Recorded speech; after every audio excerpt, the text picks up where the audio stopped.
नमस्कार दोस्तों, welcome to ji sociology. आज का हमारा टॉपिक है समाज शास्त्र के क्षेत्र में योगदान देने वाले कुछ प्रमुख पाश्चात्य विचारकों से रिलेटेड। इन्होंने कौन कौन से कॉन्सेप्ट दिए, कौन सी थ्योरी दी, इनके विचार क्या थे, समाज को लेके, सोसाइटी को लेके, उसके बारे में थोड़ा सा हम लोग चर्चा करेंगे और बहुत ज़्यादा डिटेल में नहीं, बस इनके फेमस कॉन्सेप्ट और थ्योरीज की एक लिस्ट मैंने बनाई है, उसको देखेंगे। तो चलिए शुरू करते हैं। तो सबसे पहले हम बात कर लेते हैं अगस्त काम्टे के बारे में। इनका जन्म 1798 में और मृत्यु 1857 में हुई थी। ये कहाँ के निवासी थे? फ्रांस के। और ये फेमस क्यों है या इनका नाम बहुत ज़्यादा क्यों समाजशास्त्र के क्षेत्र में लिया जाता है? वो इसलिए क्योंकि ये समाजशास्त्र के जनक माने जाते हैं। इन्होंने ही 1838 में समाजशास्त्र की उत्पत्ति की थी। अगर इनके हम सिद्धांतों की बात करें तो प्रत्यक्षवाद, पॉजिटिविज्म, यानी समाज में, प्रकृति में, ब्रह्मांड में जितनी भी घटनाएं घटित हो रही हैं उसको आप साइंटिफिक तरीके से अध्ययन करो, ये इनका प्रत्यक्षवाद का सिद्धांत था। सेकेंड है रिलीजन ऑफ ह्यूमैनिटी, मानवता का धर्म। प्रत्यक्षवाद को मानने वाले प्रत्यक्षवादी संप्रदाय के लोगों का धर्म कौन सा होगा? मानवता का धर्म। और मानवता का धर्म क्या है? सबको समानता से देखना, ऊंच नीच की भावना नहीं, धार्मिक आधार पे भेदभाव नहीं, राजनीतिक आधार पे भेदभाव नहीं, भेदभाव हटाओ, सबके सब ह्यूमंस हैं और एज ए ह्यूमन बीइंग हमें कैसा होना चाहिए, इन सारी बातों के बारे में उन्होंने इस सिद्धांत में बताया है। थर्ड है हायरार्की ऑफ साइंस, विज्ञानों का संस्तरण, जिसमें इन्होंने 6 विज्ञानों को क्रमिक रूप से रखा है। सर्वप्रथम गणित, फिर खगोल शास्त्र, फिर फिजिक्स, केमिस्ट्री, बायो और सबसे लास्ट में इन्होंने समाजशास्त्र को। और सबसे पहला साइंस गणित शास्त्र, वो सबसे सरल है और सबसे ऊपर जो हायरार्की में रखा हुआ साइंस है यानी कि सोशियोलॉजी, वो सबसे जटिल है। तो हायरार्की में कुछ इस प्रकार से है, सरल से जटिल, नीचे से ऊपर जब आप जाओगे तो सरल से जटिल होता जाएगा।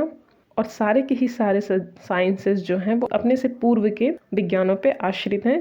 पहला मैथ है, वो सर्वप्रथम है तो वो किसी पे आश्रित नहीं होगा।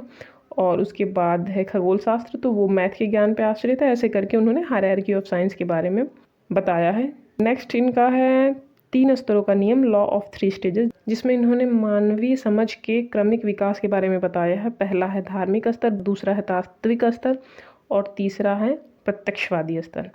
धार्मिक स्तर, प्रकृति में, समाज में जितनी भी घटनाएं घट रही हैं उसके पीछे ईश्वरीय शक्ति है। दूसरा तात्विक, जड़वाद, जिसमें ये मानते हैं कि जड़ चीज़ों में भी किसी अलौकिक शक्ति का निवास है, वो कोई ईश्वर या भगवान या सर्वशक्तिशाली कोई परमात्मा नहीं है, बल्कि वो कोई एक शक्ति, एक चेतना है।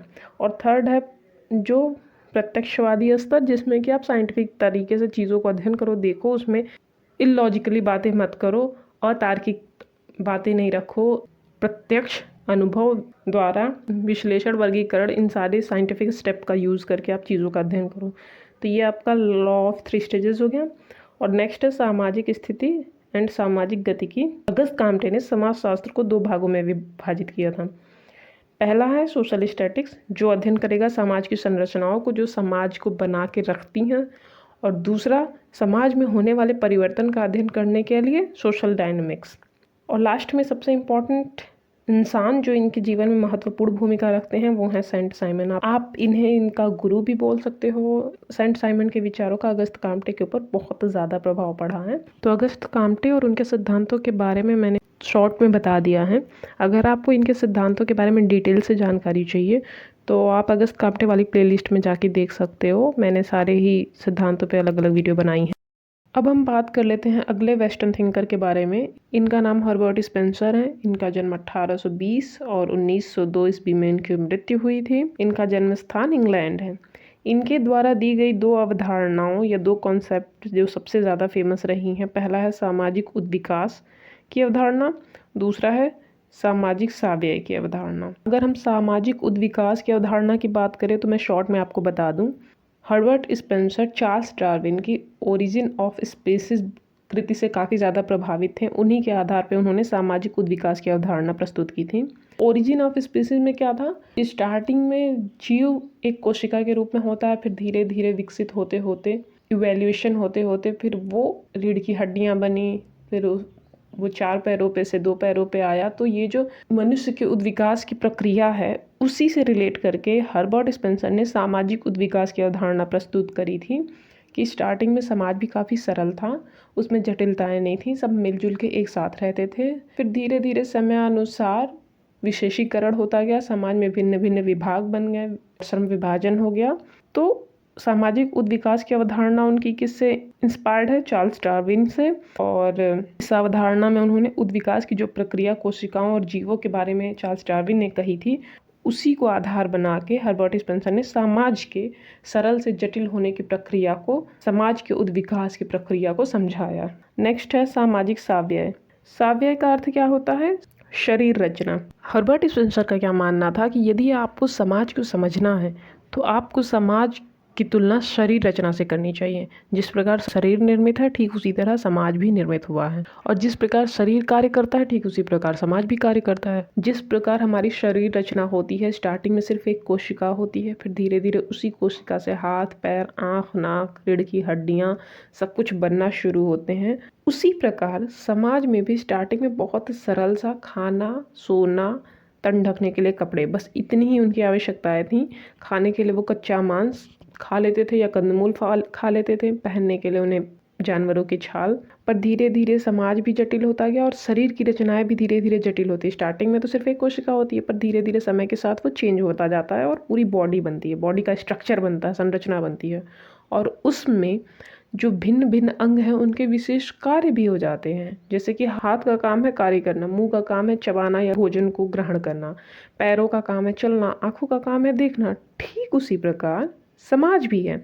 समाज में भिन्न भिन्न संस्थाएं बनी, भिन्न भिन्न वर्ग का निर्माण हुआ, व्यवस्थाओं का निर्माण हुआ जो समाज को चलाती थी। हैं तो वो एक दूसरे से भिन्न पर एक से जुड़ी हुई है, मानव मस्तिष्क से। ठीक उसी तरह समाज भी है तो विभिन्न विभागों द्वारा नियंत्रित, पर उसमें एक ही चेतना शक्ति, एक ही सरकार है जो चलाती है। तो यहाँ पे जो उनका सावयवी अवधारणा या सावयवी सिद्धांत था, सामाजिक सावयवी सिद्धांत, वहाँ पे उन्होंने समाज की तुलना शरीर से की थी। और शरीर में जिस तरह विकास होता है, स्टार्टिंग में सरल होता है, फिर धीरे धीरे जटिल होता है और आपस में जुड़ा होता है, ठीक उसी तरह समाज भी स्टार्टिंग में बहुत सरल होता है। खाना पीना सोना इतनी ही जिम्मेदारियाँ होती हैं, पर धीरे धीरे औद्योगिकरण हुआ, विकास हुआ, तो सिर्फ खाना पीना सोना नहीं, आपको बहुत से भिन्न भिन्न कार्य और वर्गीकरण, श्रम विभाजन, ये सारी चीज़ें देखने को मिलती हैं। और अब हम बात कर लेते हैं हर्बर्ट स्पेंसर ने जो समाज के दो प्रकार बताए हैं। उन्होंने दो प्रकार के समाज की कल्पना की थी, पहला सैनिक समाज और दूसरा औद्योगिक समाज। उसी आधार पे सैनिक समाज स्टार्टिंग के समाज थे। पहले लोग कबीले में खाना बदोश की तरह रहते थे, तो उनकी सुरक्षा के लिए शक्तिशाली आदमी ने उनकी जिम्मेदारी ली। धीरे धीरे छोटे परिवार मिलते गए, बड़ा समूह बनता गया, फिर बड़े समूह से बहुत सारे समूह एक साथ एकजुट होकर एक सैनिक के अंडर में आए, तो वो सैनिक समाज का उदाहरण है। और औद्योगिक समाज में क्या हुआ कि यही सारी चीज़ें शासन व्यवस्था में आ गई और सरकार द्वारा नियंत्रित होने लगी। बस फ़र्क इतना है कि सैनिक समाज में चीज़ें सैनिक या राजा या जो उनका प्रतिनिधित्व कर रहा है, जो उनका शासक है, उसके अंडर होती थी। स्पेंसर के अनुसार सैनिक समाज की अपेक्षा औद्योगिक समाज ज़्यादा श्रेष्ठ है या ज़्यादा अच्छा है, क्योंकि इसमें क्या होता है कि मनुष्य के नैतिक विकास का अवसर होता है। क्यों? क्योंकि यहाँ पे व्यक्तिगत स्वतंत्रता होती है। व्यक्ति क्या सोच रहा है, क्या चाह रहा है, क्या कर सकता है, इसके बारे में थोड़ी उसको ज़्यादा स्वतंत्रता होती है। तो हर्बर्ट स्पेंसर से ज़्यादा नहीं, बस ये इनके दो कॉन्सेप्ट सबसे ज़्यादा फेमस है, सामाजिक उद्विकास और दूसरा सामाजिक साव्यय। इनकी कुछ बुक्स हैं जिसके बारे में मैंने शॉर्ट्स में बताया, तो उससे रिलेटेड भी काफ़ी ज़्यादा क्वेश्चन आते हैं। आप एक बार वो शॉर्ट देख सकते हो हर्बर्ट स्पेंसर की कुछ फेमस बुक्स के बारे में।